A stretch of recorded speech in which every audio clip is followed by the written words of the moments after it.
Selamat sore teman-teman semua. Apakah suara saya terdengar? Dengar, Bu. Ya, baik. Kita mulai pada jam 4.15, 1 menit lagi.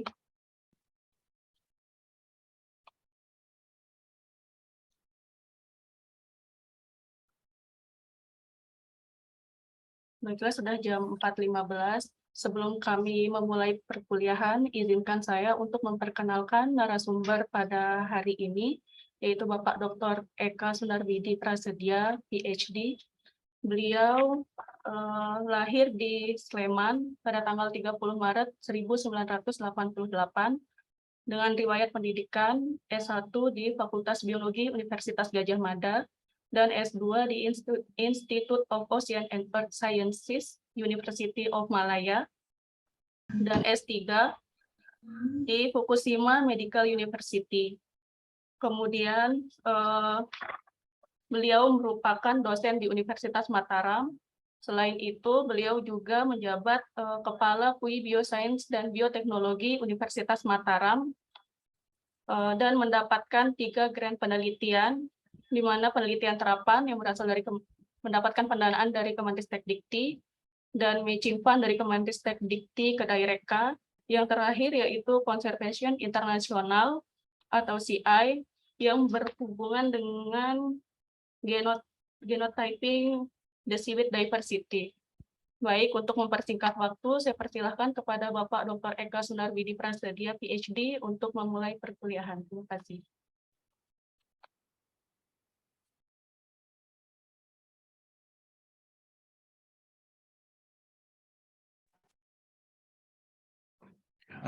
Baik, terima kasih Mbak Karin.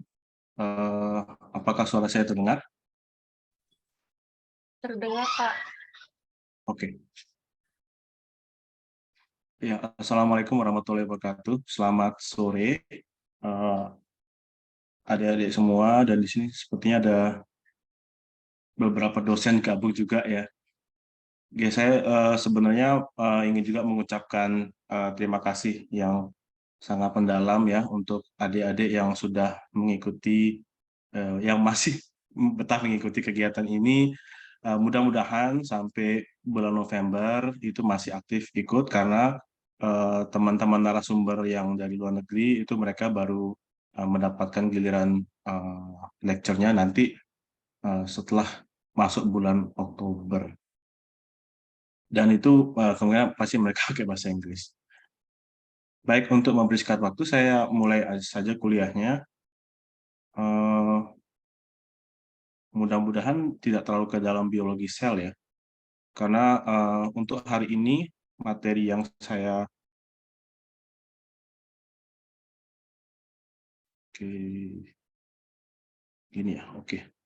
materi yang saya akan sampaikan itu mengenai in vitro pharmaceutical activity testing. Jadi bagaimana kita nanti misalnya adik-adik nanti mau menganalisis potensi biological activity dari suatu kandidat obat, ya bisa jadi obat, kalau obat anti kanker terlalu jauh ya mungkin ya, bisa juga ke functional food aja, mungkin anti diabetes atau anti inflamasi dan dan sebagainya. Sel ini bisa digunakan sebagai model testing untuk mendapatkan suatu kesimpulan tersebut. Ini mungkin perkenalan singkat dari Karin tadi, hanya untuk melengkapi. Untuk research interest saya agak luas, ya, tidak sih luas ya. Sementara memang core-nya di cell biology atau lebih spesifiknya kan ke mammalian cell culture. Kemudian bioteknologi saat ini banyak mendalami proyek-proyek yang di omics atau metagenomics studies.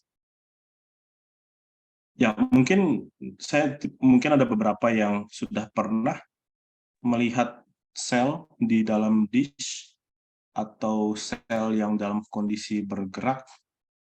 Kalau yang seperti ini biasanya menggunakan live cell imaging. Jadi bisa juga menggunakan yang versi video atau diambil jepretannya setiap mungkin 5-10 menit sekali, kemudian digabung, dikompilasi menjadi satu video. Kalau ini sel neuron ya, terlihat dari banyaknya seperti cabang-cabang ini, ciri khasnya sel neuron. Ada beberapa sel lain, misalnya SY5Y atau SY5Y. SY5Y itu sering dijadikan sel model untuk penelitian neurologi karena dia neuroblastoma. Jadi ini sebenarnya nyambung dengan alur eksplorasi bahan alam ya, yang dari sebelumnya kalian sudah mendapatkan mungkin dari awal chemical screening, dan selanjutnya sudah mengetahui oh nanti harus di in silico, dan sekarang di bagian in vitro. Di bagian in vitro. Nah, setelah ini mungkin nanti Bu Miski yang memang lebih pakarnya di bagian in vivo. Hanya sebenarnya jangan terpaku di alur seperti ini, karena kalau misalnya ternyata nggak bisa hilang ya kalau ini. Mungkin di Pak Andi sudah dapat ya. Untuk proses drug discovery seperti ini memang membutuhkan waktu yang cukup panjang. Kalau kalian lihat span years-nya 4 to 5 years, 4 to 8, terus 5-10, kalau diakumulasi ya mungkin sampai 15 tahun. Nah, untuk in vitro memang posisinya di sini. Cuman ya terkadang-kadang juga di industri obat kita yang tidak mesti sampai ke semua menyelesaikan ini, mereka sudah bisa digunakan, kadang-kadang digunakan sebagai istilahnya itu complementary atau alternative medicine. Nah, cuman yang saya sampaikan tadi sebenarnya alurnya itu tidak mesti in silico, in vitro, in vivo, karena juga bisa arahnya terbalik atau yang lazim dikenal sebagai reverse pharmacological approach. Jadi yang kalau forward approach memang in vitro, in vivo, baru chemical characterization, terus kita baru estimasi pathway-nya atau mekanismenya seperti apa. Nanti baru, oh ternyata target proteinnya protein A misalnya. Nanti bisa diestimasi, nanti ini lebih spesifik ke mekanisme untuk mentarget pathway yang terkait suatu mekanisme apa. Nah, adapun reverse pharmacology approach itu kita cari dulu, kita screening massal dulu berbagai macam protein, kemudian misalnya kita punya library protein, library compound sampai 100 atau ya 100-an compound, itu kita bisa uji semua di sel yang memiliki overexpression target protein target kita, misalnya protein A kita overexpress di selnya, itu bisa dilakukan juga.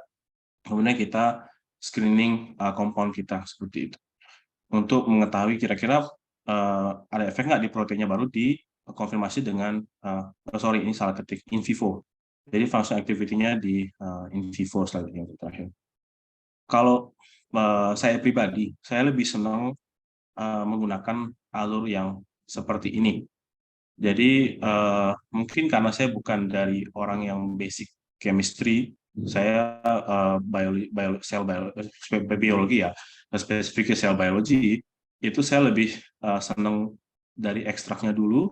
Nanti ekstraknya ada aktivitasnya, baru ke in vivo. Nah, baru habis itulah kita profiling chemistry-nya, nanti kira-kira senyawa apa yang potensi di situ kita bisa coba isolasi. Nah, karena saya juga tidak punya background untuk compound isolation dan chemistry, sehingga kenapa saya berkolaborasi dengan Pak Andri, ya kita saling melengkapi, beliau yang bertanggung jawab membantu untuk posisi isolation compound-nya, saya di proses screening awalnya ini.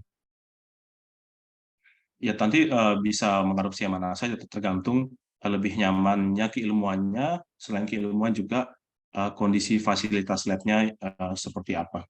Kalau untuk lab saya saat ini, karena banyak memang di molecular biology dan mammalian cell culture, jadi alur yang forward ini yang paling efektif dan efisien untuk dilakukan. karena untuk alat-alat untuk chemical profiling saat ini memang belum ada dan juga SDM-nya juga nggak memadai. Nah, untuk saya menganggap untuk cell culture, mama cell culture ini salah satu tools yang sangat powerful untuk uh, mencari atau mengevaluasi atau mengeksplor potensi-potensi bahan alam yang ada di Indonesia. Kita bisa melakukan screening massal menggunakan sel-sel model ini. Ya, mungkin dibandingkan dengan in silico tentunya lebih memakan biaya, tetapi in silico juga itu masih statistical prediction, sehingga tetap harus dikonfirmasi dengan istilahnya itu lab basah ya, seperti ini, lab basah, wet lab atau benchwork, itu in vitro, in vivo juga benchwork, untuk mengkonfirmasi apakah benar ada aktivitasnya atau tidak. Nah, ini mulai ngeruncing ke cell culture atau mungkin memang cell culture. Jadi udah lama perjalanan sejarahnya untuk cell culture, sebenarnya dari tahun 1885 dari Rox yang berhasil menumbuhkan sel di luar tubuh. Jadi istilah in vitro itu sebenarnya pengujian atau pengujian simulasi pengujian yang dilakukan di suatu sel atau jaringan yang di luar tubuh organisme tersebut. Vice versa dengan in vivo. Nah, ini nggak harus tahu semua, jadi ada beberapa penemuan penting yang saya akan highlight di sini. Salah satunya penemuannya si Jonas Salk ini yang mengembangkan virus polio. Ini salah satu outbreaking findings, outbreaking contribution dari cell culture. Jadi penemuan salah satu kontribusi besar dari teknologi cell culture. Sebelum ditemukannya teknik tersebut, virus polio, pengembangan vaksin polio pada saat itu menggunakan livestock, jadi menggunakan hewan untuk memproduksi vaksinnya tersebut. Ya tentunya kalau hewan tidak efisien ya, karena metabolismenya tidak secepat singular cepat sel. Kalau sel kan kecepatan growth rate-nya bisa hitungan jam, dari 1 jadi 2 sel itu bisa hitungan 23 sampai 24 jam udah mitosis gitu. Jadi dia membuat proteinnya, komponen proteinnya lebih cepat dibandingkan kalau kita harus memproduksi target produk proteinnya itu di dalam menggunakan suatu hewan, misalnya sapi gitu kan, itu lama banget itu. Nah, sehingga groundbreaking finding-nya salah satunya memang di Jonas Salk ini. Nah, selain itu kita percepat ke 1970, cell culture juga akhirnya berkontribusi di memproduksi kayak interferon, terus antibody, yang ini kan suatu protein yang membutuhkan modifikasi pelipatan atau folding, yang itu tidak bisa dilakukan di prokariot seperti E. coli. Nah, kenapa? Karena kalau di E. coli itu dia tidak ada post-translational modifications. Beda dengan eukariot yang banyak modifikasi setelah, kalau adik-adik ingat central dogma ya, kita buka central dogma, ada dari DNA, RNA, kemudian menjadi protein. Tetapi di antara transkripsi, translasi, itu kan ada modifikasi-modifikasi, misalnya ada histone modification, dan di masing-masing bisa habis transkripsi ada post-translational cross-transcription modification, ada post-translational modification, dan interferon dan antibody itu banyak dihasilkan di post-translational modification. Itu yang yang susah dilakukan ketika kita mau memproduksi itu di dalam bakteri atau misalnya E. coli. Sehingga dengan menggunakan sel itu sangat lebih mudah dilakukan karena ya sistem seluler eukariot gitu. Nah, sehingga cell culture kita step. Nah, finding berikutnya ini pengembangan HeLa, sel HeLa ya. Sel HeLa ini sebenarnya singkatan dari ibu ini Henrietta Lacks nama lengkapnya. Jadi HeLa singkatan namanya beliau ini. Di foto ini tidak kelihatan, tapi dia sebenarnya ethnicity-nya African American. Ya, jadi ya African American pada tahun tersebut, tahun 1950 kayaknya, yaitu masih belum mendapatkan human rights yang begitu kuat saat itu, sehingga waktu itu dia memang mengadopsi cervical cancer. Jadi Hela ini tergolong sel kanker rahim. Waktu itu si dokter ini ya, George Otto Gay, yang mengisolasi sel Hela ini dari si Henrietta Lacks ini, tentunya tanpa izin waktu itu, karena ya African American waktu itu ya dia dianggap bukan bukan human di waktu itu, dia nggak punya human rights. Jadi langsung diambil selnya, sampai sekarang digunakan sebagai sel model di lab saya pun menggunakan Hela ini sebagai sel model. Kalau hampir mungkin di semua lab yang mengerjakan memainkan cell culture pasti kemungkinan besar ada Hela. Kenapa? Karena dia layaknya kalau di bakteri itu mungkin E. coli ya. Kalau di mammalian cell, ya, Hela ini sebagai model, alasannya banyak mungkin karena dia bundle, jadi mudah ditumbuhkan, terus growth-nya cenderung lebih stabil dibandingkan sel lain yang lain. Jadi biasa juga digunakan sebagai positif control. Ya, cerita sedikit soal si Henrietta Lacks ya. Jadi walaupun dia kontribusinya besar sekali ya untuk dunia sains, karena dengan penemuan Hela sel ini itu banyak sekali obat-obat yang akhirnya established, ditemukan, terus vaksin juga banyak dikembangkan gitu. Cuman sampai sekarang pun keluarganya keturunannya semuanya dia melarat karena tidak mendapatkan royalti selayaknya. Jadi banyak sekali NGO foundation yang mencari donasi lah untuk keluarganya si Henrietta Lacks itu. Nah, Hela Cells itu kontribusinya luas, itu masuk kemarin di COVID juga banyak diangkat lagi ya. Kalau kalian lihat mungkin, oh ternyata ada ya efeknya apa kontribusinya di space research. Selain juga kayak basic science ya jelas, terus mungkin perbandingan dengan ketika mengestablish sel lain-lain, itu saintis balik lagi quality controlnya dengan sel Hela yang sudah lebih established dan lebih stabil pertumbuhannya. Tapi di space research waktu itu dengan penelitian bagaimana sih efek gravitasi efek ketika null gravitation terhadap sel manusia, waktu itu Hela dibawa keluar angkasa. Saya lupa tahun berapa, tapi seperti itulah hasil penemuannya yang dilakukan dengan menggunakan sel Hela. Nah, untuk key findings lainnya, mungkin saya nggak usah terlalu bahas ini karena nanti terlalu teknikal. Nanti kalau misalnya emang tertarik, saya akan mau aja sih, bukan buat kuliah yang khusus ke teknisnya.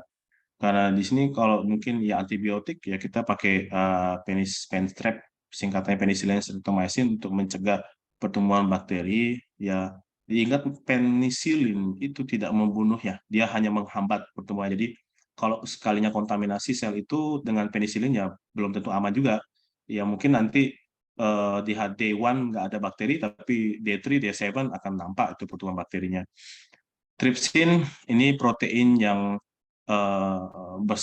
memiliki sifat protease, jadi dia memotong ikatan antar sel interjunction-nya sehingga selnya bisa diambil, sel mamalianya.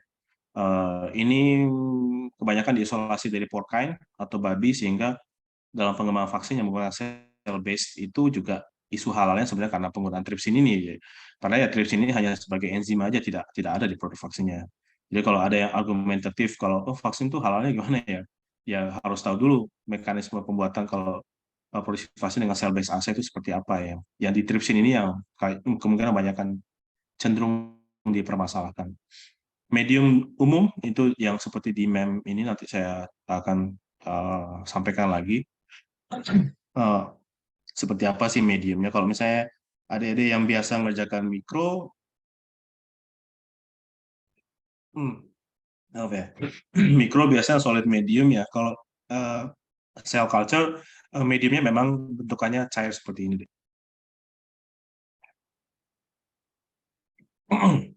Nah, untuk animal cell culture seperti saya bilang sebelumnya, saya menganggap suatu tools yang sangat powerful, sehingga untuk adik-adik yang nanti di drug discovery atau mencari pharmaceutical activity suatu bahan alam, ini suatu apa istilahnya senjata yang sangat bagus dikantongin lah gitu, teknik yang bagus dimiliki, karena nanti peluangnya untuk menganalisis suatu potensi bahan alam itu akan lebih luas dan bisa macam-macam dikerjain. Nggak mesti kalau pakai sel cancer harus anti cancer ya, nggak mesti deh. Jadi banyak sekali hal lain yang bisa dikerjakan. Jadi misalnya, oke lah cancer research, ya karena pakai cancer kita mau cari potensi obat anti kanker misalnya. Ya kita menguji suatu compound, suatu natural extract untuk melihat potensial anti cancer effects, atau toxicity testing. Kita mau menguji toksisitas suatu compound. Misalnya ada suatu compound yang bilang mungkin diisukan toksik kan, tapi itu bisa kita coba uji di in vitro model ini, apa ya dia toksik, apa ya dia memberikan efek toksisitas terhadap sel. Itu bisa kita simulasi. Misalnya yang saya lakukan UV seberapa toksiknya, coba aja sinarin selnya pakai UV kan, tapi tentunya intensitas UV-nya kita bisa ukur supaya kita bisa tahu seberapa damaging kah UV radiation itu terhadap sel misalnya.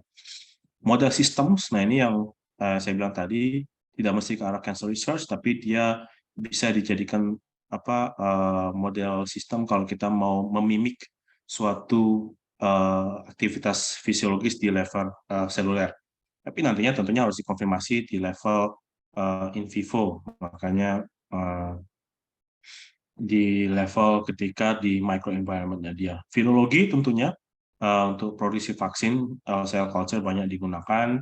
Genetic engineering ketika tadi ya, misalnya kita mau produksi antibodi, yang antibodi tersebut mungkin tidak bisa dihasilkan oleh bakteri karena membutuhkan post-translational modification, yang ada proses folding protein yang agak rumit, sehingga kalau di prokariot itu tidak memungkinkan, sistem ekspresinya tidak mendukung, sehingga untuk sel yang biasa digunakan namanya HEK293, mungkin pernah dengar di artikel yang vaksin Pfizer kayaknya pakai itu kemarin, HEK293 juga selain sel vero ya.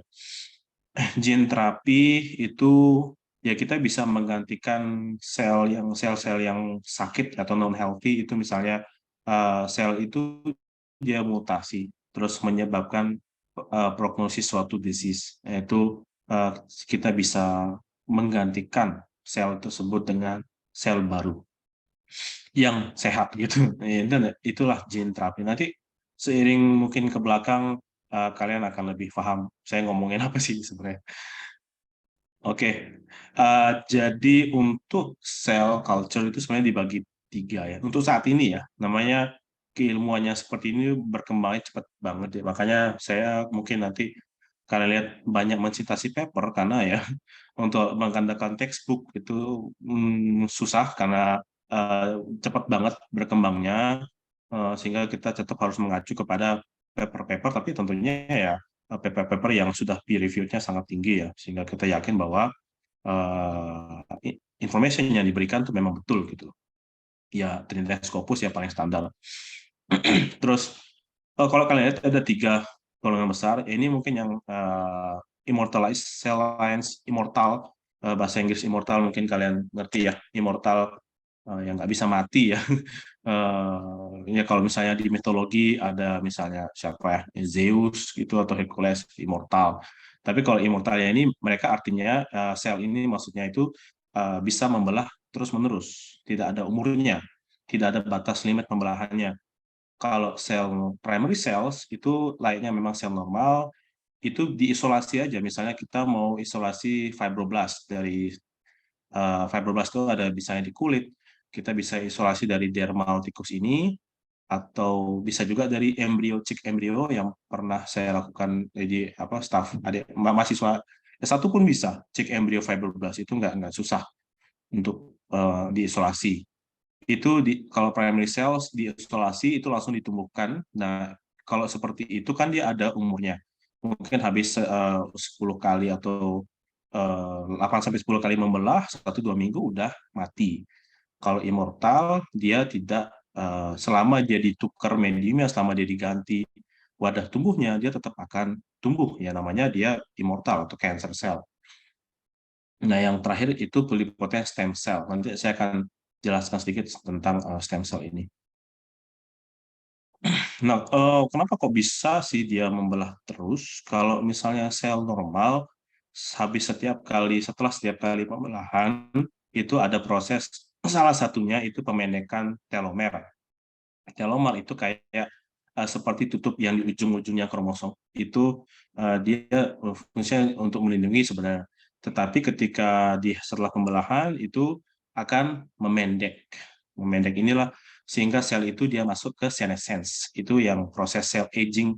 Dan ini normal, ini memang harus seperti itu. Karena kalau misalnya sel terus menerus membelah, ya ujung-ujungnya jadi tumor. Jadi masing-masing sel itu sudah diatur punya lifespan yang berbeda-beda. Ada yang misalnya 5 tahun, ada yang harian juga deh, ada yang hitungan hari itu langsung harus ganti, ada yang bulanan, ada yang tahunan, ada yang puluhan tahun pun ada. Beda-beda. Kalau sel kanker, hal ini tidak terjadi. Mereka punya banyak mekanisme untuk menghindari ini, sehingga ya kromosomnya utuh gitu-gitu aja, terus habis itu replikasi aja terus sampai menjadi suatu masa sel yang tidak teratur, ya termasuk tumor itu. Nah, sehingga kalau misalnya kita mau mau membuat immortal cell, bisa. Kita membuat immortal cell dari primary cell itu bisa. Misalnya kita mau melihat efek suatu ekstrak atau drug itu di sel normal itu gimana. Tapi kan kalau sel normal dia primary cell dia ada waktunya, tapi kita kalau misalnya kita ada waktunya, belum aja misalnya kita belum dapat hasil, dia selnya udah mati duluan gitu. Jadi terkadang-kadang si primary cell ini dimodifikasi supaya dia immortal. Nah, kalau untuk supaya dia immortal, kita bisa memodifikasi supaya tidak mencapai fase senescence ini dan tidak mengalami telomer shortening. Salah satunya kalau untuk telomer pemanjangan telomer itu ada namanya enzimnya telomerase. Nah, itu kalau sel tumor, sel kanker, dia memproduksi itu banyak sehingga eh, telomernya ada terus gitu loh.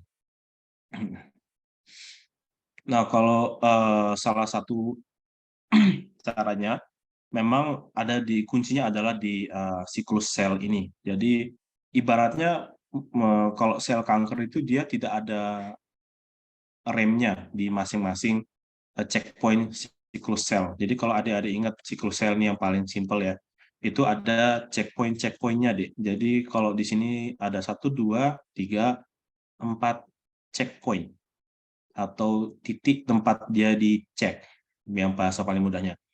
Yang ketika di 1 lolos, dia mengizinkan sel tersebut untuk masuk ke pembelahan.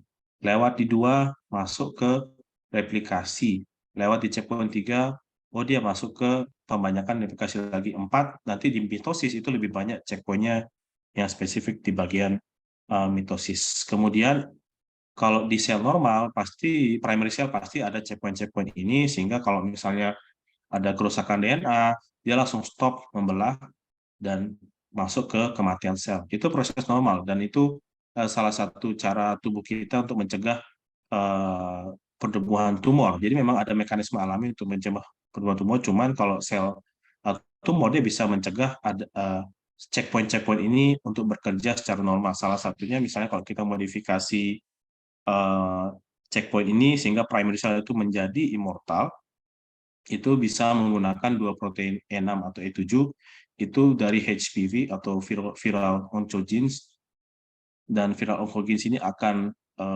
membinding di sini sehingga menyebabkan dysfunction dari checkpoint yang nomor 1 ini misalnya, sehingga ini enggak berfungsi, dia lolos ya walaupun ada kerusakan DNA di situ. Nah, untuk yang lebih spesifik lagi, jenis-jenis sel itu macam-macam, ada yang epitelial, ada yang endotelial, fibroblast, dan neuronal. Tergantung misalnya studinya mau kemana. Misalnya, saya mau melihat bahan alam itu efeknya ke neuron gimana, ke otak gimana ya, carinya sel neuron. Terus, saya mau mengembangkan untuk kosmetik misalnya, ya carinya yang ke sel-sel kulit, misalnya keratinocyte, fibroblast, melanoma gitu. Nah, terus kalau misalnya ke arah kanker-kanker yang di bagian lapisan dalam ya endotelial, dan selain itu misalnya epitelial yang di bagian lebih luar. Tapi yang untuk epitelial dan endotelial ini cenderung memang harus toksisnya lebih kuat karena mereka lebih kokoh ya ininya, lebih rigid itu loh morphological. Jadi kalau untuk drug yang aktifnya nggak terlalu kuat, biasanya nggak ada efeknya di sini. Monolayer, oke. Untuk kalau digolongkan berdasarkan adhesion atau penempelan itu ada monolayer yang dia nempel di bagian bawah sehingga membentuk seperti ini. Kalau dilihat dari mikroskop, dia seperti dua dimensi ini dari atas nempel di bawah di bagian dasarnya dish-nya. Kalau suspension ya dia melayang-layang seperti ini ya, liquid form. Jadi numbuhnya bisa pakai ya ini flask yang ada tutupnya. Golden standarnya memang kayak flask, cuman karena harganya kok lumayan mahal ya, jadi cost-nya lumayan. Jadi selama pakai dish tidak kontaminasi, tidak bisa ya pakai dish. Untuk mediumnya sedikit beda ya dengan ini, bukan hampir mirip ya. Ada amino acids, komposisi utamanya sih amino acids, inorganic salt sama vitamin, kemudian juga ada penambahan serum, suplementasi serum, fetal bovine serum, isi ada macromolecules, lipid, sama growth factors. Selain itu ada buffer system, karena kita inginkan supaya sel ini tumbuh di dalam kondisi pH yang sangat-sangat mirip dengan kondisi fisiologis, yaitu 7,2 sampai 7,4. Selain itu disuplementasi dengan 5-10% CO2. Selain itu kalau mungkin kalian paham tadi ya sel kok mediumnya warnanya merah ya, itu ada phenol rate-nya. Jadi sebagai indikator pH aja sebenarnya. Jadi indikator pH ini penting karena tadi kan kalian tahu sendiri ini penting sekali pH ini untuk indikator fisiologisnya sel yang ya harus sama dengan dia kondisi umum badan kita, tubuh kita. Dan kalau misalnya menguning, ini salah satu indikator kontaminasi yang paling umum. Karena kalau ada warna kuning seperti ini, indikatornya kalau ada sisa-sisa metabolisme bakteri. Kontaminasi umumnya bakteri, bisa fungus, juga bisa yes, jadi hampir semua mikroorganisme ya. Makanya karena itu kalau untuk mengerjakan cell culture ini tingkat aseptisnya juga cukup tinggi, dan kalau misalnya kontaminasi ya solusinya bisa sih kalau misalnya ditumbuhkan kembali, cuman resikonya nanti menyebabkan datanya itu tidak true atau tidak, karena ketika ada bakteri atau mikroorganisme mikroba lain, itu artinya dia kompetisi makanan dengan selnya, sehingga pertumbuhannya itu tidak selayaknya karena dia rebutan makanan. Jadi dengan sel yang tanpa bakteri tentunya pertumbuhannya beda, sehingga ada variabel lain lah selain misalnya kalian nguji kandidat obat kalian, ekstrak atau senyawa compound, ya misalnya dia mati ya ternyata bukan karena ekstrak, atau ternyata bukan karena ekstrak atau compound kalian, ternyata karena ada faktor lain misalnya bakteri, sehingga nanti di akhir juga saya akan jelaskan gimana sih preparasi yang selama ini yang saya lakukan. Saya tidak bilang itu benar, tapi selama ini preparasi yang seperti inilah yang saya lakukan sehingga tidak mendapatkan bawaan mikroba dari bahan alam yang saya ujikan. Terutama kalau di cell culture seperti ini sangat sensitif dia terhadap kontaminasi mikroba tersebut. Medium yang umum digunakan itu Dulbecko's Modified Eagle Medium DMEM, kemudian ada Roswell Park Memorial Institute 1640 RPMI, dan Hams F12 Nutrient Mixture. Jadi nanti saya akan bukakan cell bank atau database sel. Kalian akan lihat banyak sekali jenis sel itu, hampir mungkin udah di atas 1000 ya sekarang. Dan masing-masing itu jenis mediumnya beda-beda, tergantung kebutuhan selnya itu apa. Dan ini hanya ini beberapa contoh aja. Banyak juga medium yang saya tahu ya. untuk jenis-jenis medium yang cocok atau optimal bagi sel itu beda-beda. Nah, ini cell culture collections yang saat ini yang saya tahu, yang umum itu ATCC, ECACC, DSMZ, sama Cell Bank Australia. Ya, dari tadi saya jelaskan bagaimana cara primary cell dijadikan immortal supaya bisa tumbuh terus. Nah, solusi lainnya, dan saya juga selama ini tidak pernah melakukan immortalization suatu sel. Jadi, itu merupakan suatu hal yang sulit dilakukan karena kita menginginkan sel itu tumbuh secara stabil. Selain itu, kita tidak menginginkan adanya mutasi. Jadi, beberapa paper yang bagus banget, kalau kita mau publish paper yang sangat tinggi, impact-nya itu, mereka biasanya minta genotyping di bagian SNP untuk SNP spesifiknya sel itu untuk meyakinkan bahwa memang masih sel lain yang sama gitu. Apakah memang masih HeLa atau apakah masih sel fibroblast atau B16 atau mungkin masih sel T24, sel lain yang kita ujikan itu, atau dia sudah mengalami mutasi. Sehingga ini kita biasanya praktisionis atau teknologi in vitro cell culture kita beli di cell culture collectors ini. ATCC ini punyanya Amerika, ECACC ini distributornya ada di Indonesia. Jadi kalau misalnya nanti ingin melakukan atau mungkin dosennya ada yang mau melakukan, ya saya silakan aja, nanti saya bisa kasih kontak personnya ketika mau pengadaan sel di lab-nya masing-masing. ECACC punyanya Eropa ya. Nah, ECACC yang saat ini saya tahunya di Indonesia distributornya adanya ECACC. Kalau dulu di Jepang biasanya ATCC.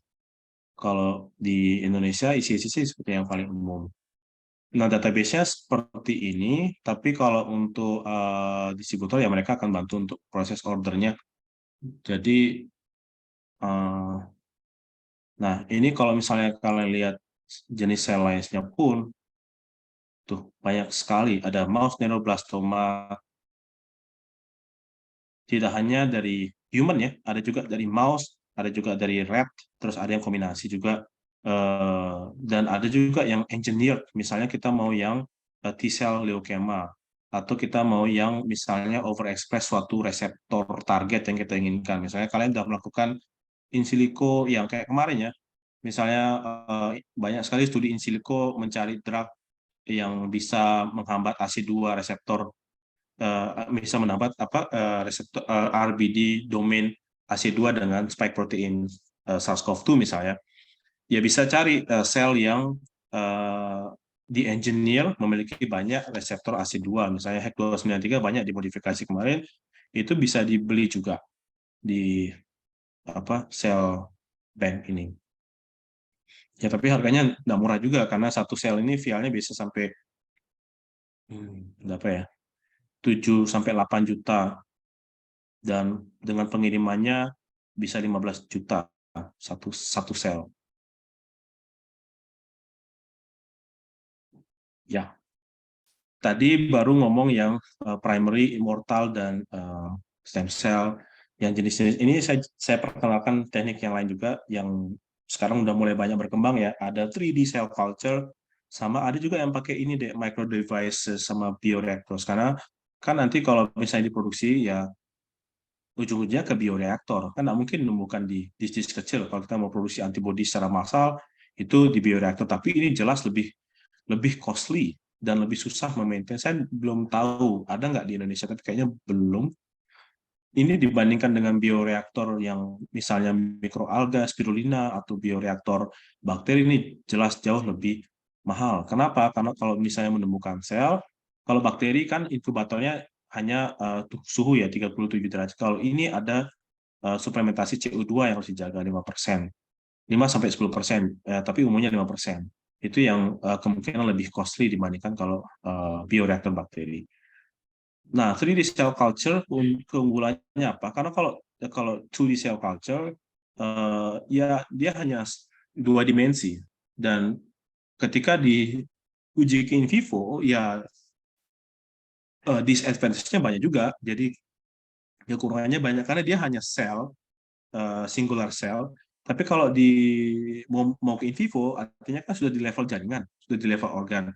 Nah, yang bisa lebih mendekati hasil itu ya ini 3D cell culture, atau yang di kecil-kecil itu bisa dibilang organoid, atau ada belakangnya oid, itu menyerupai ya, jadi menyerupai organ. Karena kalau misalnya sel tumor di dalam jaringan itu dia bukan seperti monolayer, satu layer seperti ini, tapi dia kan menyerupai suatu massa organoid seperti ini. Jadi memang teknik 3D cell culture ini lebih banyak di-prefer kalau memang bisa dilakukan. Ini tidak mudah juga, ya, dan hasil korelasi antara in vivo dengan in vivo-nya tidak terlalu jauh.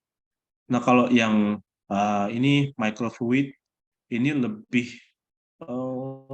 mungkin bisa dibilang, saya nggak bisa bilang lebih canggih, lebih canggih ya, supaya outcomes-nya, karena kalau microfluid itu keunggulannya, kalau misalnya yang dua ini mediumnya itu dia diem, jadi cuma diem. Tapi kalau microfluid dia layaknya di tubuh kita, jadi mediumnya bisa jalan deh, microfluid, jadi fluidik.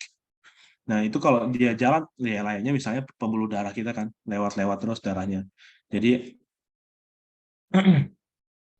nah ini seperti ini. Jadi misalnya, supaya dapat, ini misalnya selnya ditemukan di sini, terus mediumnya dialirkan ke sini, masuk, set, keluar, gitu. Dan ini terus saja jalan seperti ini. Ya, mediumnya banyak banget digunakannya. Ini kan memimik proses metabolisme di tubuh kita, di mana ada input, terus ada waste. Nah, kalau misalnya yang 2D, ya mediumnya diam di situ. Nanti kalau misalnya sudah warna mediumnya ganti atau selnya padat, baru kita belah jadi 2 disk baru gitu. Nah, 3D cell culture ini banyak seperti ini ya. Kalau 2D dia monolayer kayak gini, dan 3D itu dia ya membentuk suatu massa organ, bukan massa organ, ya jaringan seperti ya menyerupai, makanya karena itu dia bilang organoid. Nah, yang ini yang saya sedang coba dengan kolega di UI, tapi belum saya lanjut, baru tahun lalu, tapi sekarang stagnan ya. Jadi untuk membuat organoid macam-macam metodenya. Salah satunya kita bisa menggunakan Fe3O4, itu seperti partikel magnet. Dan kebetulan teman itu dia kolega Mbak Halil nanti juga akan ngisi, Mbak Munawar Halil, dia memang spesifikasi bidangnya nanoteknologi, jadi dia bisa sintesis nanopartikel Fe3O4. Nah, ini kita sedang coba untuk inject ke dalam sel, dan nanti ya dengan magnet itu dia akan menggumpal, harapannya seperti itu. Cuman belum lanjut lagi. Salah satu cara untuk dibikin 3D cell culture. Nah, selain itu mungkin nanti ini nyambungnya ke Bu Miski ya. Jadi untuk misalnya setelah in vitro ke in vivo, bisa juga nanti kita modeling hewan kanker, atau lebih cenderung dikenal dengan xenograft. Jadi selnya diinjek ke dalam hewan uji. Hewan ujinya itu tentunya di immunodeficient mouse. Karena kalau misalnya sistem imunnya tinggi, begitu diinjek selnya udah langsung habis sama sistem imun hewan tersebut. Jadi dia harus diimunosupres dulu, baru diinjek selnya ke tikusnya. Ya, itu pengenalan dari cell culture. Nah, sekarang baru masuk ke nanti aplikasinya seperti apa sih. Nah, ini ada banyak sih saya pilihkan, tapi saya agak bingung memilih yang mana karena banyak sekali, dan saya takut nanti terlalu banyak informasi, nanti kalian justru bingung kalau misalnya. Tapi harapannya dengan fundamental saya ini, kalian nanti bisa kira-kira menganalisis, nanti analisnya seperti ini, atau seperti itu kalau menggunakan sel. Jadi misalnya kalau kita mau menguji cell based assays, ini ada beberapa yang kita bisa target. Yang paling mudah mungkin ya ini ya, cell viability proliferation, terus apoptosis, sama kalau antioksidan bisa ROS production. Cell proliferation yang paling umum ini kita bisa menggunakan namanya MTT saturation assay. Misalnya kalian punya suatu target drug, bisa berupa ekstrak, bisa berupa pure compound, senyawa murni, kita bisa ujikan di sel itu. Nah, nama asanya MTT. Ini singkatan sebenarnya, nama komponennya panjang sekali ya. Jadi prosesnya ya ini seeding sel, terus MTT reagennya ditambahkan, terus ditumbuhkan bisa sampai MTT reagen reaksinya 3-4 jam. Terus nanti ujungnya dibaca di microplate reader UV spektrum ya, 540 sampai. Ya, tergantung ini ya, yang produksi MTT reagennya. Kadang-kadang di 540, kadang di 550, 560, tergantung brandnya. Nah, reaksinya apa sih yang dibaca dari MTT itu? Sebenarnya yang dibaca adalah perubahan warna dari compound MTT ini menjadi formazan. Jadi MTT itu sebenarnya senyawanya itu warnanya kuning. Jadi nanti ketika ditambahkan reagen MTT itu semuanya kuning. Kemudian nanti ketika diinkubasi 3-4 jam dia akan berubah menjadi ungu. Kalau selnya itu tumbuh dengan baik. Karena untuk MTT ini berubah menjadi ungu, dia butuh mitokondrial dehydrogenase. Dan ini hanya ada di sel yang hidup. Sehingga kalau dia warnanya ungu, itu artinya selnya banyak yang sedang tumbuh. Kalau misalnya, oh dia putih-putih kayak gini, oh berarti dia mati. Kayak gitu. Terus nanti yang warna ungu itulah yang ditembak di UV vis tadi. Terus nanti akan keluar angka absorbansi yang sehingga kita bisa kuantifikasi. Nih, penampakan Asia seperti ini. Jadi ini kelihatan ya, kalau misalnya ini dari yang foto ini aja bisa kelihatan, anggaplah ini drug kalian atau kandidat obat kalian. Ini bisa kelihatan yang konsentrasinya paling besar di mana? Yang well A1 kah atau well A8? Ada yang mau coba jawab? Misalnya kan kalian punya kandidat A1. drug. Di A1, Pak. Ya, betul, di A1. Karena atau bisa mau coba jelaskan kenapa kira-kira di A1?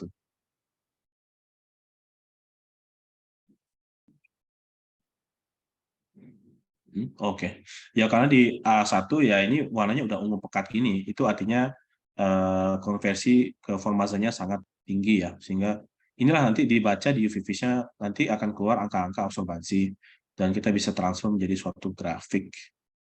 Kalau misalnya gini ya bisa clear analysis, tapi ini kan kualitatif. Nah, kalau data di paper itu nggak cukup kalau kualitatif ya, kecuali paper yang nggak begitu representatif ya bisa.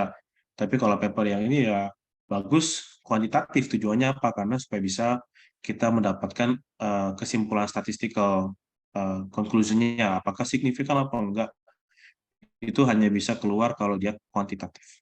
Hanya bisa disimpulkan kalau dia kuantitatif. Ini salah satu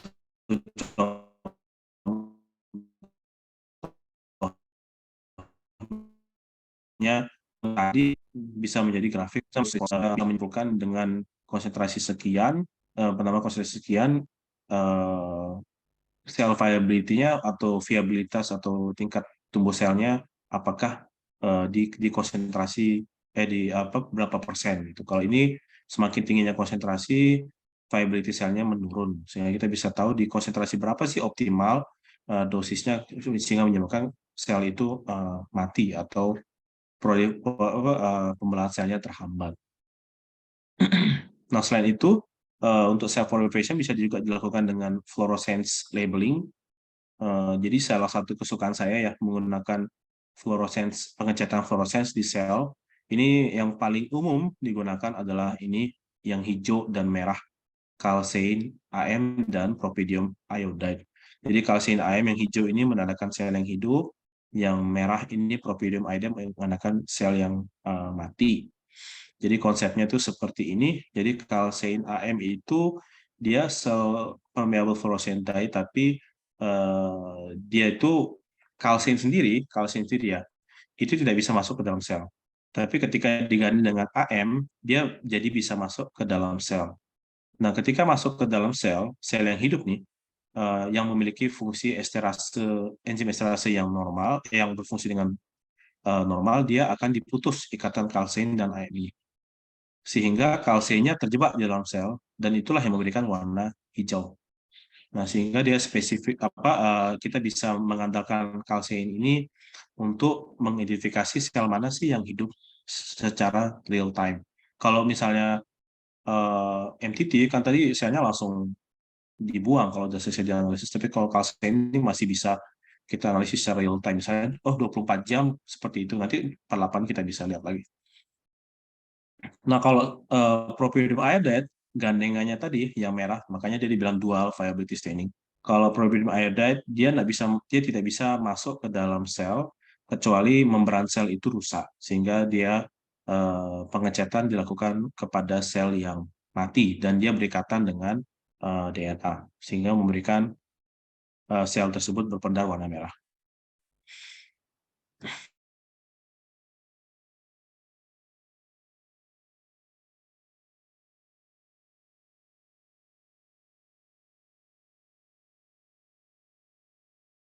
Berat, cuman penting sehingga drug kalian akan tahu kenapa untuk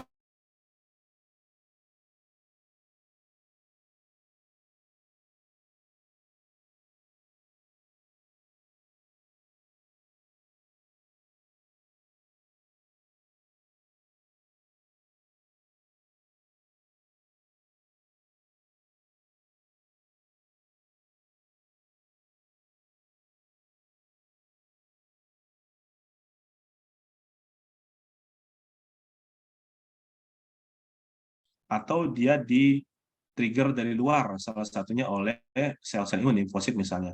Dia mentarget melalui ekstrinsik, dan pathway-nya ujungnya sama, ke apoptosis. Jadi, misalnya sel imun itu membisikkan, kamu DNA-nya udah rusak tuh, mati dong. Gitu. Akhirnya selnya memutuskan untuk bunuh diri. Gitu. Jadi sebenarnya di level seluler itu, secara komunitas sel, sosialnya udah tinggi. Ya. Kalau udah ngerasa dirinya nggak berguna, dia mati aja gitu. Trigger di level seluler kita udah kayak seperti itu sebenarnya konsepnya. Ketika dia menghiraukan sinyal-sinyal itu, ya dia tumbuh apa adanya, akhirnya membawa cacatnya DNA-nya itu dan berkembang menjadi tumor. Sehingga salah satu karakteristik dari sel kanker tumor itu dia menghindari apoptosis ini.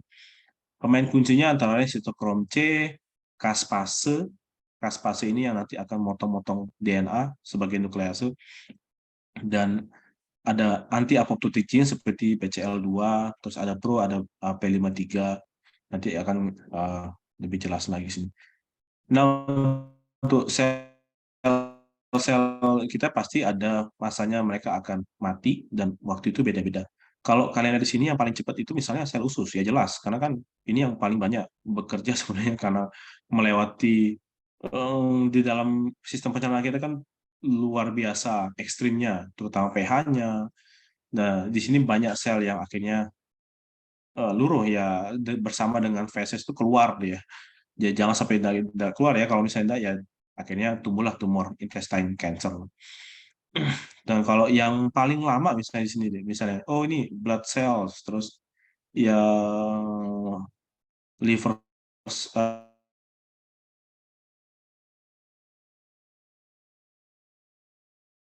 10 sampai 20 tahun malah cardiomyocyte. Sehingga kenapa cardiac arrest itu juga salah satu yang paling membunuh, karena ya regenerasi sel otot jantung itu lama sekali.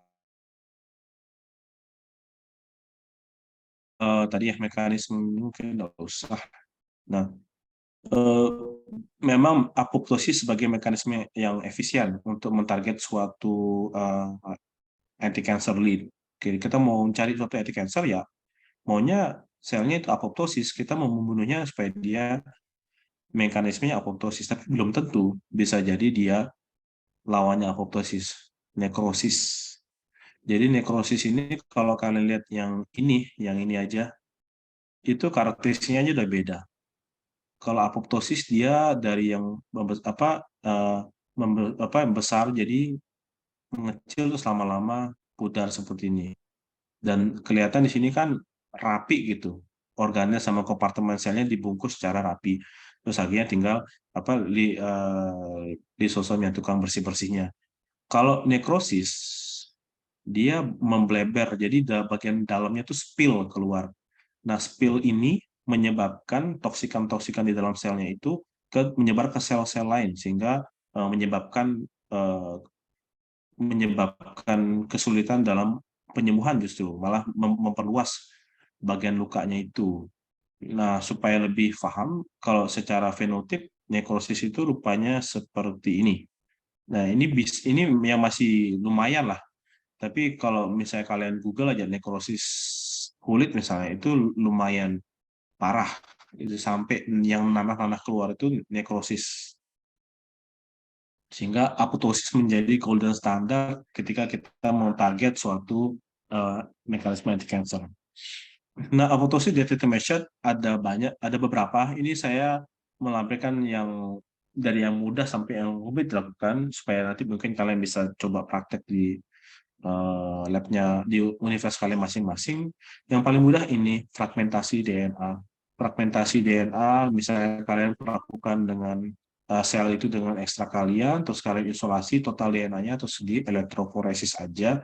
Nah, ketika terbentuk tangga-tangga seperti ini berarti DNA-nya fragmentasi. Karena yang caspase 3 yang aktif ini, dia akan mengaktifkan nuklease namanya aja nuklease, enzim yang memotong nukleotide atau DNA, sehingga DNA-nya terpotong-potong seperti ini. Kemudian kalau sel normal ya masih genomic DNA masih besar di atas seperti ini. Kemudian kalau chromatin condensation itu ketika dipotong ya kromatinnya menggumpal di tengah, sehingga ya, dan kita bisa melabel dengan fluorescence dye, salah satunya HOES. Oh, saya nggak tulis ini HOES. Ya, ini HOES 3394 ini yang memberikan warna biru. Sehingga kalau misalnya dia chromatic condensation, dia akan berpendar terang warna biru selnya. Nah, ini kita bisa hitung menggunakan ya salah saya pakai ImageJ menggunakan mengkonversi intensitas fluorescence ini ke dalam menjadi angka. Nah, flow cytometry ini sebenarnya yang golden standard ya. Tapi tidak semua universitas punya alat ini, instrumen ini, karena cukup mahal. Untram sendiri nggak punya.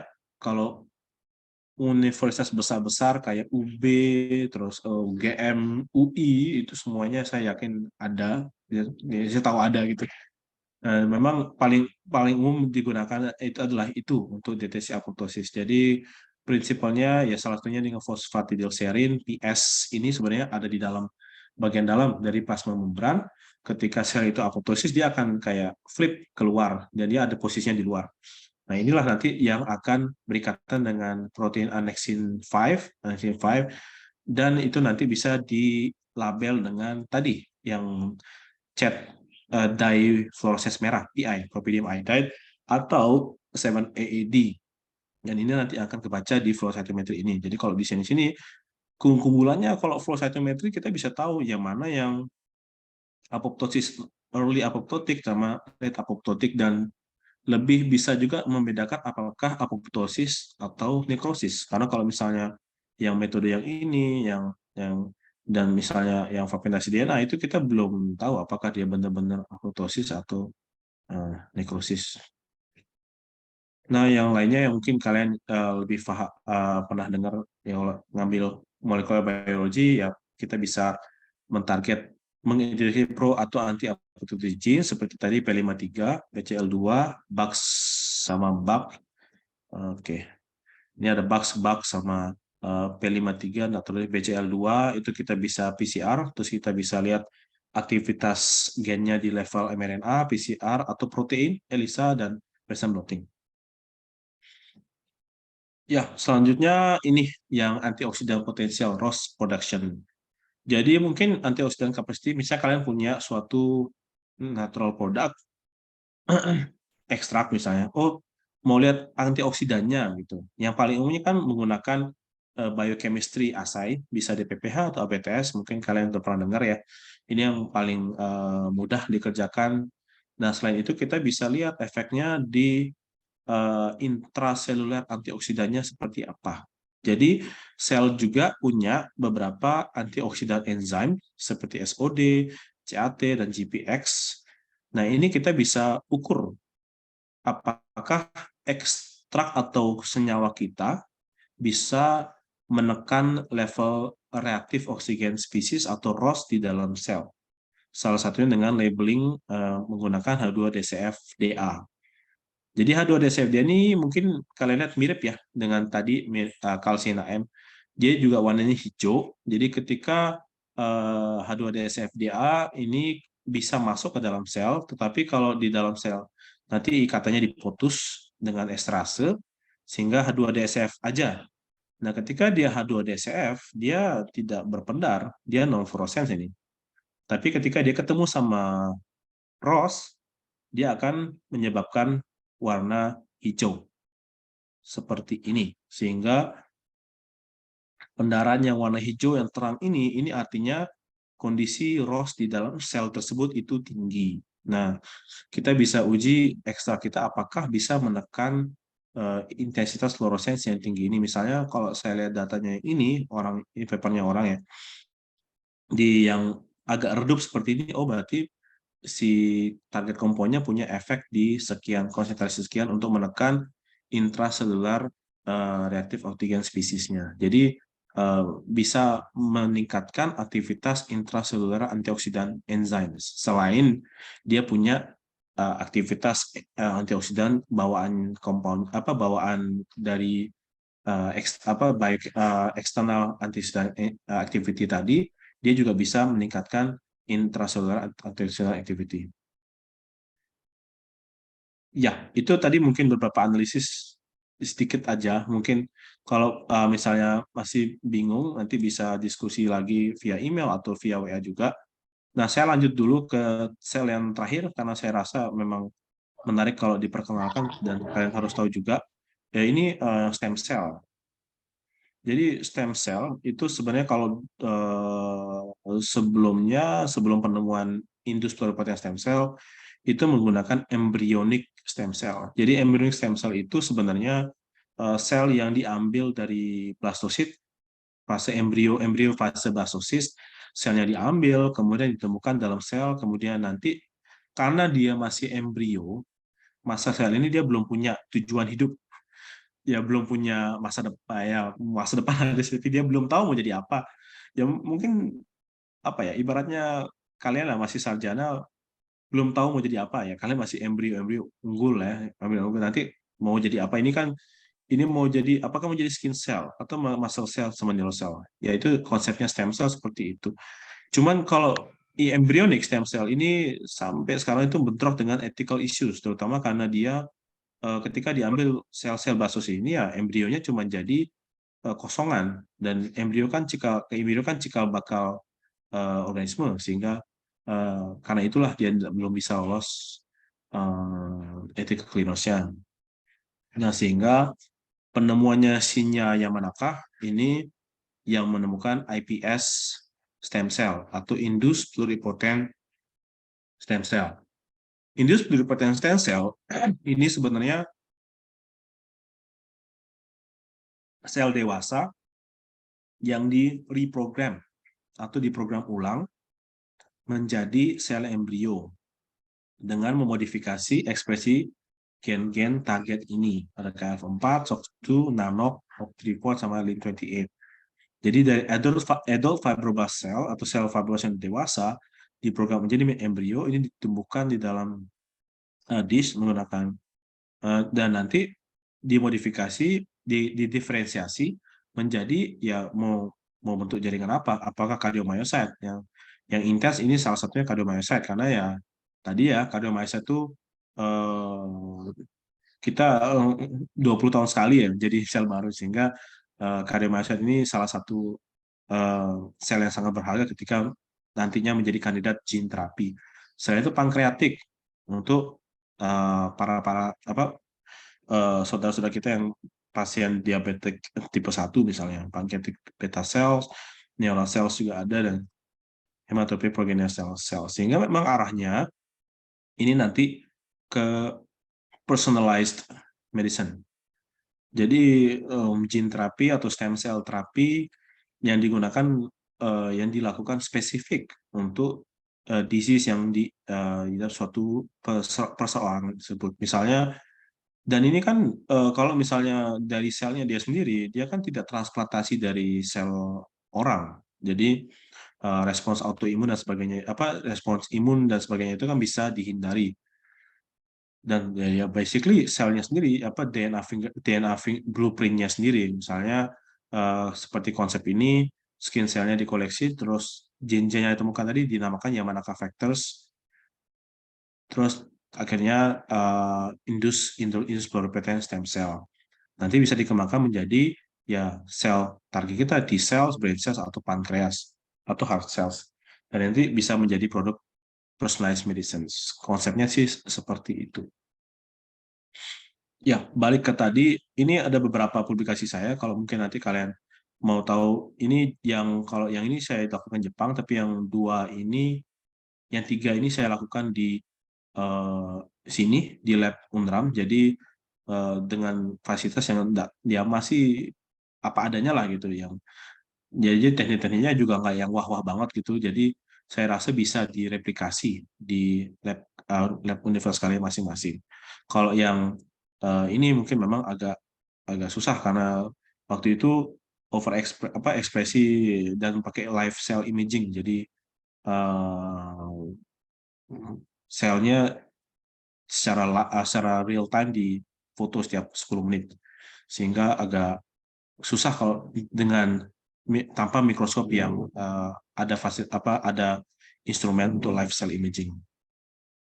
Nah, untuk ini dari adopsi metode lab saya, jadi untuk preparasi yang saya rekomendasikan selama ini sih menggunakan ini, dan saya adopsi juga sih di beberapa paper lain juga melakukan preparasi demikian. Jadi misalnya kalian, ya saya karena studinya banyak menggunakan rumput laut ya, dan itu juga agak sensitif karena ketika kalian sampling bahan biota itu dari laut, itu preparasinya lebih sulit dibandingkan kalian bahan alamnya itu dari terestrial. Terutama kalau bahan dari laut itu kalian harus memperhitungkan kadar garamnya, sehingga waktu kalian melakukan drying ini harus berkali-kali dicuci. Terutama saya rekomendasi dicuci menggunakan air yang sudah disterilisasi atau autoclave, dan juga kalau bisa disaring lagi ya, dan nanti yakin bahwa garamnya itu udah hilang. Dan itu biasanya lebih sih, ini maaf bukan 3-4 hari, biasanya semingguan. Dan pengeringannya juga di ruang yang air conditioner, jadi yang suhunya memang sudah diatur, bisa pakai menggunakan AC di 24 derajat ya, tapi yang penting jangan sampai di atas 30, karena itu bisa memicu pertumbuhan mikroorganisme. Dan setiap mungkin 2 hari sekali ditambahkan etanol dan fungicide untuk yang mencegah pertumbuhan mikroba tersebut sebelum masuk ke proses ekstraksi. Nah, setelah menjadi ekstraknya, penyimpanan dilakukan di 4 derajat atau minus 20 derajat itu memang lebih baik. Cuma kalau minus 20 derajat itu lebih baik di aliquot ke konsentrasi ya, misalnya di 1% stoknya. Sehingga nanti waktu menggunakan tidak towing berapa kali, atau tidak mencairkan berapa kali ekstrak itu, karena kalau minus 20 kan artinya dia beku. Terus kalau mau towing berkali-kali itu lumayan repot, dan juga bisa berpotensi untuk menimbulkan kontaminasi ekstraknya gitu. Karena kalau misalnya di cell culture, ketika ada bahan alamnya itu enggak steril seperti steril ya, kontaminasi itu akan langsung kelihatan. Jadi nanti langsung ada mungkin mediumnya langsung warna kuning, terus kadang-kadang juga jamur ya. Kalau udah jamur ya, terutama ya kontaminasi jamur itu bukan hanya selnya yang dibuang, itu semua mediumnya dibuang, terus inkubatornya dibersihin, bahkan satu ruangan pun harus disterilisasi ulang gitu, karena ya seketat itulah kalau misalnya untuk cell culture. Oke, mungkin itu supaya tidak terlalu banyak. Ini saya kasih motivation quote sedikit dari Shinya Yamanaka. Jadi penemuan IPS-nya itu memberikan dia Nobel. Walaupun papernya sebenarnya dari tahun 1999 ya, tapi 2006 sebenarnya dia establish paper yang IPS itu baru tahun 2012. Jadi berikan award Nobel Prize in Physiology or Medicine. Ini quote famousnya dia nih di I can see any failure as a chance. Jadi ketika menghadapi kegagalan, jangan anggap itu sebagai the end of the story. Anggaplah itu suatu ujian examination itu untuk kita nantinya bisa upgrade diri kita nanti naik kelas menjadi versi kita yang lebih baik daripada kemarin. Karena kalau misalnya tanpa kegagalan ya tentu saja kita tidak bisa mengukur kapasitas diri kita, yang namanya kita sepanjang hidup akan terus meningkatkan kapasitas kita, capacity building diri kita, ya harus menghadapi obstacle-obstacle ini. Kalau hidupnya lurus-lurus saja ya udah gitu-gitu aja tergantung. Makanya apakah kalian mau hidupnya di sini atau mau yang lebih tinggi gitu. It depends pada diri kalian masing-masing. Ya, mungkin itu aja untuk hari ini yang saya sampaikan. Silahkan saya kembalikan ke moderator. Mbak Karin. Wassalamualaikum warahmatullahi wabarakatuh. Waalaikumsalam warahmatullahi wabarakatuh. Baik, terima kasih. Untuk termin pertama, sepertinya kita menerima 3 pertanyaan terlebih dahulu. Silakan untuk teman-teman, apakah ada yang ingin bertanya?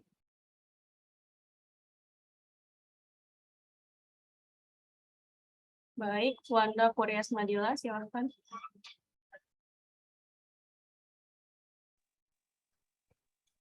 Baik, terima kasih atas kesempatannya.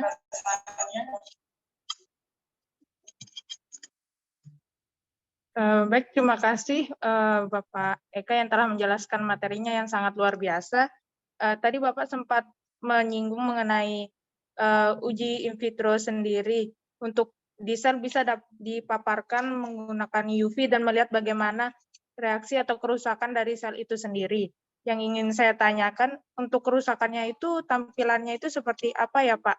Kemudian untuk selain uji in vitro menggunakan melihat reaksinya selain menggunakan UV itu apalagi ya Pak? Terima kasih Pak.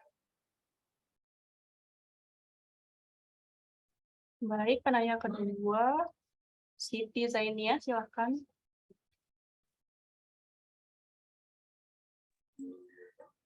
Baik, terima kasih atas kesempatan yang sudah diberikan. Sebelumnya, terima kasih saya ucapkan kepada Pak Eka yang sudah menjelaskan materi yang sangat luar biasa untuk kita pelajari. Di sini saya ingin bertanya terkait dengan peristiwa apoptosis, di mana tadi Bapak menjelaskan tentang beberapa penyebab apoptosis itu sendiri seperti kerusakan DNA, ditoksia, stres metabolisme, dan respon imun. Nah, yang saya ingin tanyakan, ketika tubuh kita mengalami cedera, apakah peristiwa apoptosis yang terjadi pada sel itu berjalan sesuai berjalan normal atau ada perubahan apoptosis yang terjadi? Terima kasih. Baik, penanya ketiga, Muhammad Ardiansyah Satriawan, silakan. Sebelumnya saya ucapkan terima kasih juga untuk Pak Eka untuk penyampaian materinya. Langsung saja ke pertanyaannya. Mohon maaf sebelumnya saya ucapkan Assalamualaikum warahmatullahi wabarakatuh. Selamat siang teman-teman. Pada itu Pak, penjelasan mengenai yang manakah faktor itu kan dia itu sifatnya reverse engineering dari sel kulit lah kalau tidak salah saya tadi dengan penggunaan yang manakah faktor. Lalu Pak, kira-kira yang manakah faktor ini menarget bagian-bagian organel sel apa sehingga dia tuh malah reverse engineering dari sel yang pada dasarnya sudah dewasa bisa kembali ke sel yang pada saya masih tanda kutip masih muda gitu. Itu saja itu untuk siang ini. Terima kasih.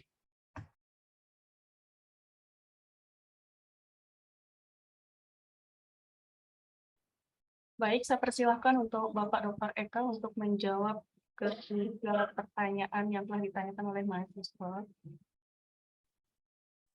Iya, pertanyaan panjang-panjang ya.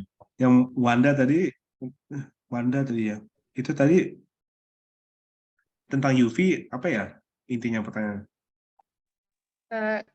Gini Pak, kan tadi pas di uji in vitro itu buat ngelihat bagaimana kerusakan dari sel itu jika dipaparkan oleh UV. Nah itu bagaimana ya Pak tampilan sel itu jika rusak dipaparkan oleh UV sendiri gitu. Kemudian selain uji dipaparkan oleh UV, adakah uji lain di dalam in vitro itu sendiri, Pak? Apakah ada? Terima kasih. Kalau saya belum bisa nampilkan hasilnya ya. Kalau misalnya sel dipaparkan UV radiation, tergantung insidensinya juga, dan waktu kadang bukan kadang ya, cenderung di 3-5 menit itu sudah kelihatan mengalami apoptosis. Apoptosis itu selnya mengalami pengecilan volume. Jadi misalnya dari yang mungkin tadi bentuknya kayak gelondongan itu menjadi bulat-bulat kecil. Itu udah di 5 menit aja udah kelihatan deh kalau menggunakan intensitas yang cukup tinggi. Tapi yang UV tadi itu hanya salah satu contoh. Jadi pengujian itu bisa melakukan macam-macam. Misalnya untuk yang teman mungkin di sini ada adik-adik yang kimia langsung mau menggunakan pure compound, memang idealnya yang pure compound. Itu teman-teman kimia itu mereka teman-teman di ya ini ya maksud saya yang di kimia FMIPA Unram mereka juga menggunakan ya pure compound yang sudah mereka tahu strukturnya gitu. Itu yang mereka uji seperti itu. Tapi kalau ya yang mungkin backgroundnya di biologi yang nggak terlalu familiar dengan proses pure compound isolation yang tentunya juga bukan yang mudah ya, itu suatu keilmuan lain sendiri. Ya ekstrak pun bisa diuji ya, whole ekstrak atau mungkin kalian sudah fraksinasi, mungkin yang awalnya crude ekstrak etanol yang general, yang kecil-kecil aja mungkin yang etil asetat atau yang NX-nya aja atau yang mungkin pokoknya itu bisa pun kalian uji. Tapi ya tadi ya seperti itu tujuannya utamanya sebenarnya supaya tidak menyebabkan contamination di cell culture-nya itu. Seperti itu. Kalau Wanda bagaimana? Baik, Pak. Terima kasih banyak. Cukup jelas. Kalau tadi Zain, kalau saya tangkap tadi apoptosis ya. Maksudnya apa tadi ya pertanyaan Zain? Ya, Pak. Pertanyaan saya tadi terkait dengan peristiwa apoptosis. Ketika tubuh kita mengalami cedera, itu apakah peristiwa apoptosis yang terjadi itu secara normal atau mengalami perubahan? Seperti yang saya sampaikan tadi, apoptosis itu sebenarnya bahasa lainnya itu kematian sel yang terprogram. Jadi kalau misalnya kamu cedera, itu kan efeknya lebih ke traumatik deh. Kalau traumatik itu cenderung arahnya ke nekrotik ya, bukan apoptosis. Karena apoptosis itu artinya selnya udah punya program, dia akan menginduksi kematiannya kapan gitu. Nah kalau injury itu arahnya ke traumatik sehingga arahnya lebih ke nekrosis. Yang paling simpel ya, misalnya pas waktu perkembangan kalian sendiri, kita semua ya, termasuk saya, dari waktu pembentukan jari, itu kan apoptosis. Awalnya kan di tengah antara jari kita kan semuanya ada kulitnya sebenarnya, ada selaput kulit. Tapi yang sering perkembangan diferensiasi development biological development-nya kan bagian sininya hilang. Itu apoptosis juga. Jadi terprogram. Kalau itu lebih ke traumatik, menurut saya itu lebih ke necrotic cell death. Apakah sudah menjawab? Sudah, Pak. Terima kasih. Iya, selanjutnya pertanyaannya dari Rian Ardiansyah. Ya, Oke. Pak. Tadi pertanyaannya lebih ke itu ya, stem cell itu kayaknya ya? Benar, Pak. Oke. Jadi yang tadi Yamanaka factors itu kan ada misalnya Octos, SOX2 sama Karamat sama CIMYC. Itu sebenarnya pengaruhnya ke ekspresi gen, jadi gene expression. Jadi kalau sebenarnya kan kita semuanya dari satu sel, jadi embryonic cell, kemudian nanti bisa berdiferensiasi menjadi masing-masing specialized cell, antara itu hematopoietic cell, sel darah, atau epithelial cell, atau endothelial cell, atau neuronal cell. Itu dari satu sel. Dan kenapa kok bisa jadi bentuknya beda-beda, itu kan mainnya di ekspresi gennya. Sel neuron, sel hematopoietic cell, epithelial cell, sel kulit, walaupun bentuknya beda-beda, tetapi kode DNA-nya, blueprint-nya itu sama, urutan DNA itu sama. Tapi tergantung mana bagian yang on, mana yang bagian diekspresikan, atau mana bagian yang dijadikan protein, mana yang bagian yang tidak dijadikan protein, atau mana bagian yang on, mana yang bagian yang off. Nah, si Yamanaka factors itu, yang 4 gen tadi, yang OCT34, SOX2, KRF4, sama CMYC, itu di overexpress ya, dia. Di overexpress. Jadi yang 4 gen ini, dia highly expressed di stem, sehingga ternyata penemuan Yamanaka, ternyata kalau misalnya mainin gen ini ekspresinya di overexpress, ditingkatkan menjadi tinggi, selnya mulai menggumpal jadi embrio gitu. Itu penemuan dia, highlights-nya di sana gitu.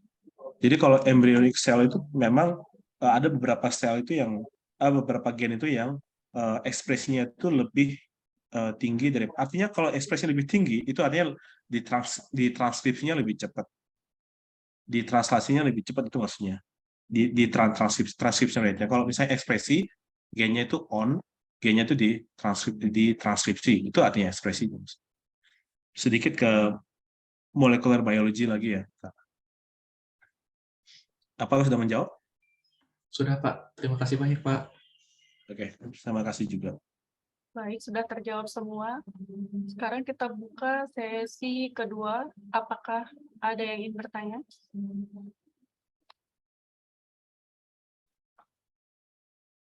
Baik, silakan Fitriani dari Universitas Mataram.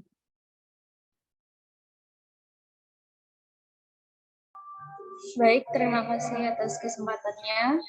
Terima kasih atas penyampaian materinya, Pak Enes Narwidi. Saya izin bertanya beberapa hal. Yang pertama, bahwa tadi dijelaskan medium yang digunakan untuk kultur sel itu cair. Nah, yang ingin saya tanyakan, sepanjang perjalanan dari molekuler sendiri, apakah belum pernah ada kultur sel yang menggunakan media padat? Jikalau ada, apakah akan ada perbedaan hasil dari kedua media tersebut? Nah, yang kedua, saya ingin bertanya, tadi sempat dijelaskan kalau apoptosis dalam tubuh itu udah ada rentan waktunya masing-masing, di mana nantinya sel yang apoptosis itu akan dikeluarkan dari dalam tubuh. Apabila sel apoptosis tersebut tidak dikeluarkan, apakah itu menjadi salah satu penyebab penyakit yang terjadi dalam tubuh manusia itu sendiri? Itu saja, terima kasih. Baik, terima kasih. Kemudian penanya kedua, Muhammad Hitamira Sakti dari Universitas Brawijaya, silakan. Baik, terima kasih banyak atas waktu dan tempatnya. Untuk pertanyaan saya sendiri, di beberapa kebanyakan mungkin dari penelitian tentang kanker maupun tumor, itu lebih menggunakan apoptosis daripada menggunakan nekrosis. Nah, untuk dari hal tersebut, apakah ada keuntungan atau manfaat dari apoptosis tersebut daripada menggunakan nekrosis? Mungkin itu saja. Terima kasih banyak. Baik, penanya ketiga, Saudari Nirwana Hakiki dari Universitas Mataram, silakan. Baik, terima kasih atas penjelasan dan kesempatannya. Saya izin dari media-media yang sudah disebutkan tadi, Pak, seperti di meme, laptop, dan sebagainya itu kan lumayan pricey ya. Jika seandainya nih ke depannya kita mau arah penelitiannya ke arah tentang pertumbuhan sel dan sebagainya, itu apakah ada media alternatif lain yang bisa kita gunakan yang lebih ramah di kantong mahasiswa begitu? Kemudian pertanyaan kedua, kanker itu kan terjadi karena proses pembelahan sel yang tidak terkendali begitu, Pak. Apakah sama mekanisme kanker yang terjadi pada organ lain dengan kanker pada otak? Itu saja, terima kasih. Baik, silakan untuk Pak Dr. Eka untuk menjawab semua pertanyaan.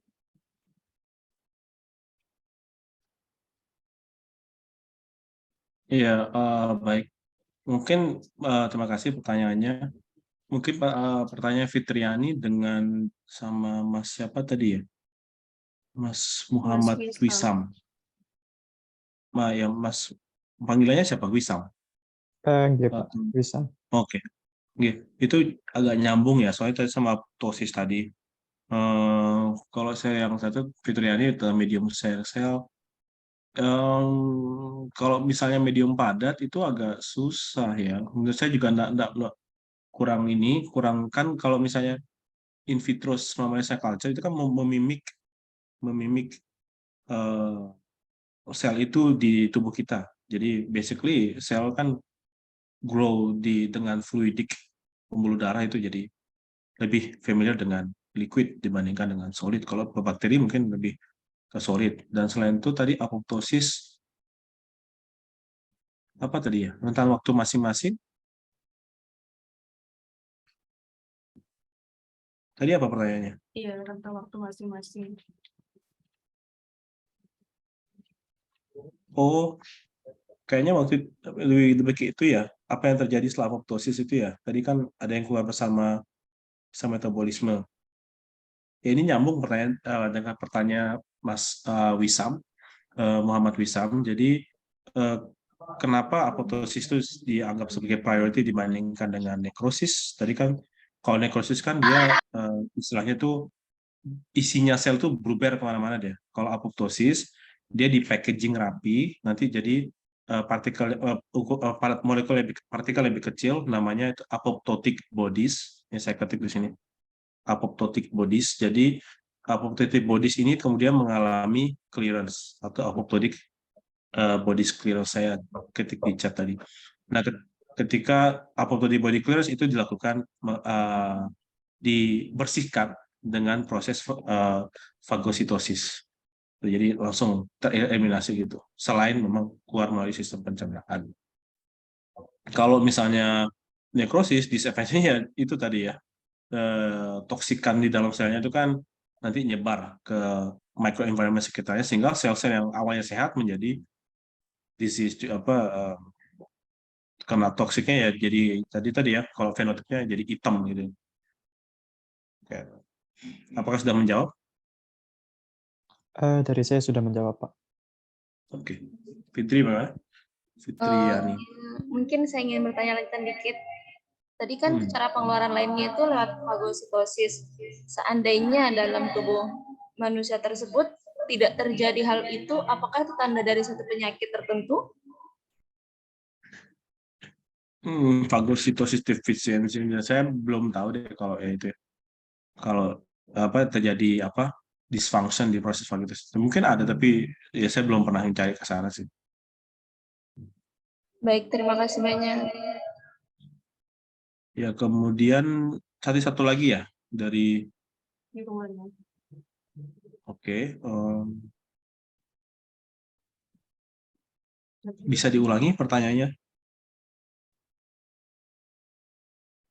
Oh, itu ya, yang uji lebih ramah di kantong mahasiswa apa Iya, tadi? media alternatif. Oh, misalnya tergantung, kamu mau ujinya apa? Kalau mau uji toxicity suatu kandidat obat, kalau cancer memang in vitronya ya memang golden standarnya menggunakan ini sih, menggunakan cell culture. Tapi yang lainnya mungkin yang salah satu yang saya tahu itu in vitronya Artemia salina, kalau kamu tahu brine shrimp atau udang Artemia yang kecil-kecil itu. Itu terkadang juga digunakan di beberapa studi sebagai model untuk uji toksisitas. Nih, saya ketik itu ya, Artemia salina. Apakah sudah menjawab?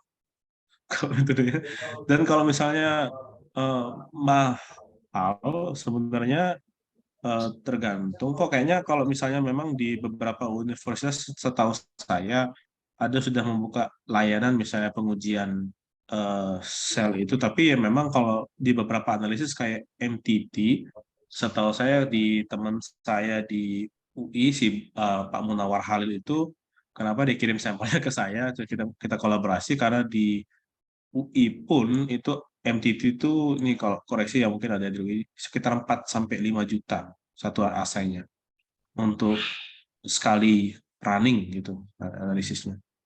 Nah, sehingga memang agak costly sih gitu. Memang sehingga kalau untuk apa tapi kalau misalnya uji toksisitasnya tidak menggunakan MTT mungkin lebih ramah di kantong mahasiswa. Jadi hanya melihat morfologinya itu ya masih affordable gitu. Misalnya kan tadi toxicity bisa dilihat dari karakteristik morfologi. Jadi untuk analisis ini mungkin tadi saya nggak bisa memaparkan semua, tapi saya memaparkan yang mana yang kira-kira yang paling simpel dilakukan sampai yang mana yang paling advance. Tapi kalau hanya analisis morfologi itu saya kira itu masih sangat memungkinkan dilakukan di level mahasiswa.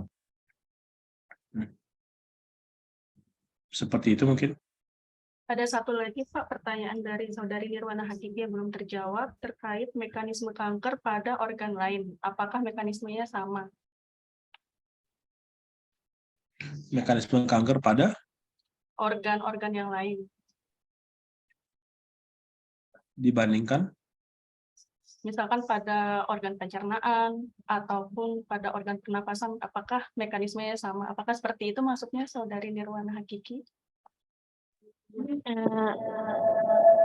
Enggak, tapi lebih ke mekanisme dari apa terjadinya kanker pada otak.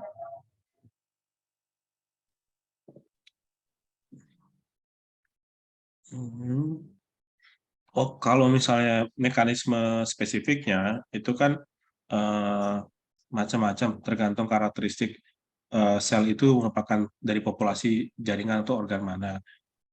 Apakah dia overekspresi suatu protein? Yang paling mudahnya ya misalnya breast cancer. Breast cancer itu overekspresi protein HER2 misalnya.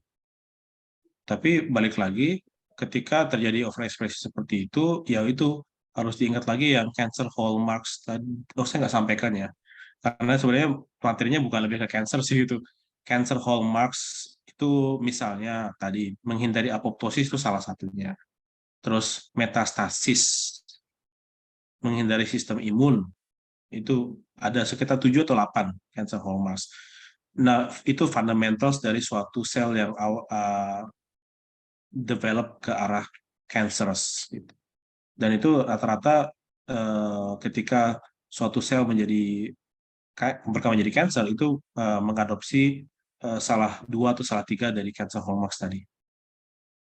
Tapi kalau mekanisme spesifiknya, ya tentunya masing-masing sel itu, masing-masing cancer itu memiliki karakteristik sendiri sehingga menghasilkan menjadi cancerous. Antara lain memang yang paling mudahnya diidentifikasi, dia menghasilkan terlalu banyak protein yang tidak semestinya misalnya. Terutama protein-protein yang men-trigger cell division. Ya, itu mungkin jawabannya. Baik, terima kasih Pak atas penjelasannya.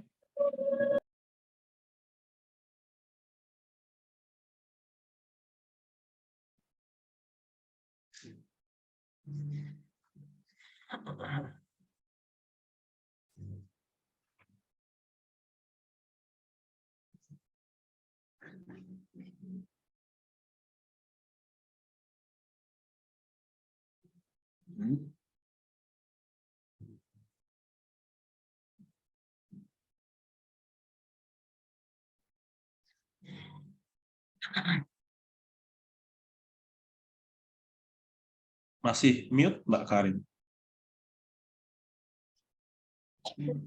Mohon maaf. Baiklah, sekarang kita buka termin ketiga untuk penanya. Apakah ada yang ingin bertanya?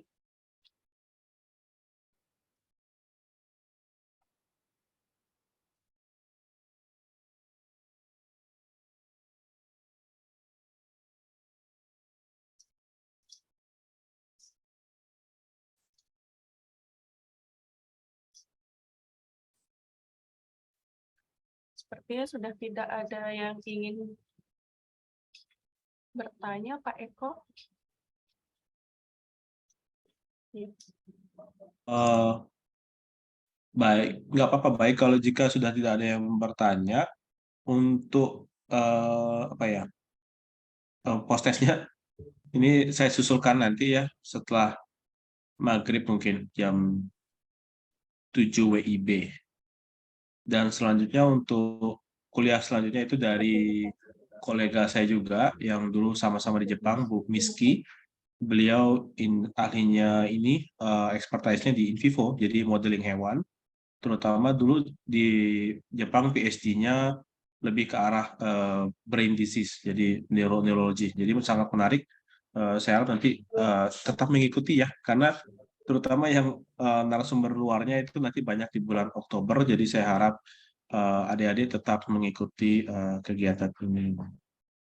Saya ucapkan terima kasih sekali untuk kehadiran adik-adik semua. Monggo Mbak Karin di. Ya, baik. Sebelum kami tutup, kami akan mengucapkan terima kasih terlebih dahulu untuk Bapak Dr. Eka Sunarvidi Prasedia dan sebagai bentuk apresiasi kami karena Bapak telah menjadi narasumber, kami ingin mohon izin share screen untuk sertifikat.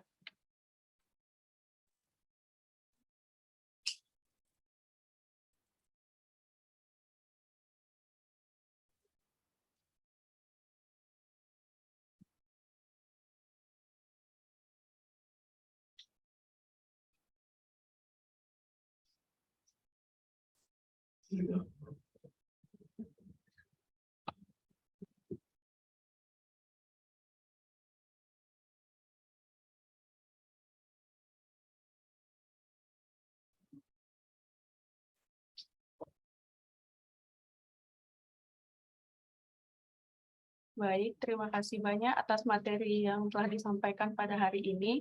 Sebelum saya tutup untuk sesi hari ini, mohon izin untuk mengingatkan, kuliah selanjutnya akan diisi oleh Ibu Dr. APT Miski Agnia dari Universitas Pajajaran pada tanggal 21 September 2022.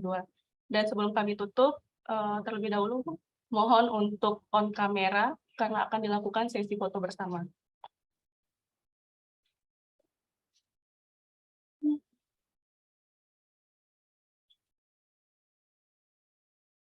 Baik, tolong on kamera semua. Baik, yang slide pertama dulu. 1, 2, 3.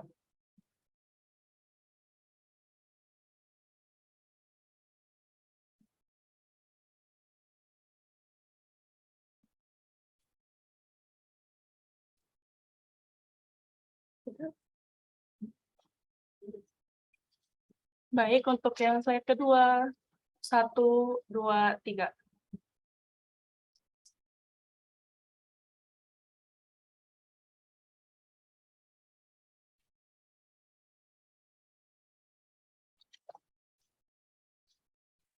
Baik, terima kasih untuk kesempatan dan kehadiran teman-teman semua.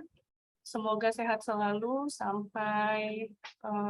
sampai berjumpa lagi di pertemuan selanjutnya. Wassalamualaikum warahmatullahi wabarakatuh. Waalaikumsalam warahmatullahi wabarakatuh. Waalaikumsalam.